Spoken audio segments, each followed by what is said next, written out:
આજે તો બપોર પછી પેલા આપણે ભેળવાની હતી ખીચડી, કારણ કે રાતે બનાવવાનું હતું ખીચડી અને છાલવાળા બટેટાનું શાક. રસાવાળું બહુ મજા આવે એટલે ખીચડી કઈ ભેળવેલી હતી નહીં. અમારે કઈ રોજ બનાવવાની ન હોય એટલે આપણે જોઈ ત્યારે જોતી હોય એટલી ભેળવી લઈએ. એટલે પેલા કાઢી લીધા ચોખા. ચોખા જોઈએ એટલા રાખ્યા અને પછી કાઢી લીધી હતી મગની દાળ. મગની દાળ પણ અમે ઘરે જ બનાવીએ છીએ. મગની દાળ કાઢીને પછી સરસ રીતે ખીચડી ભેળવી નાખી. ખીચડી ભેળવીને પેલા તો મેં કીધું લાવ ખીચડી વઘારી નાખું, એટલે પેલા વઘારી નાખી ખીચડી. ખીચડી વઘારીને મારે બનાવવાની હતી છાશ, એટલે ફ્રીજ માંથી કાઢી લીધું તો આપણે દહીંનું તપેલું અને મોટું પણ તપેલું આપણે લઈ લીધું હતું, કારણ કે છાશ બનાવવાની હતી મારે તપેલામાં જ. પછી બ્લેન્ડર લઈ લીધું અને આપણે ફેરવાનું પણ ચાલુ કરી દીધું. હવે તો મને પણ છાશ બનાવતા આવડે છે એટલે હું પણ બનાવી નાખું.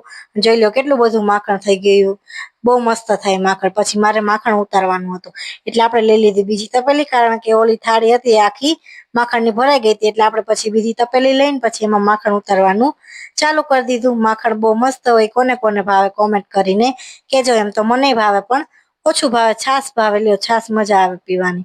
માખણ ઉતારીને પછી મારે બનાવવાનું હતું છાલવાળા બટેટાનું શાક, એટલે આપણે સુધારી નાખ્યા બટેટા. લઈ લીધો તો મીઠો લીમડો, બીજું એમાં કઈ નાખવાનું હતું નહીં. ત્યાં તો સરસ મજાની ખીચડી પણ બનીને થઈ ગઈ હતી તૈયાર. અને બીજી બાજુ મેં પછી કરી દીધી શાક વઘારવાની બધી તૈયારી.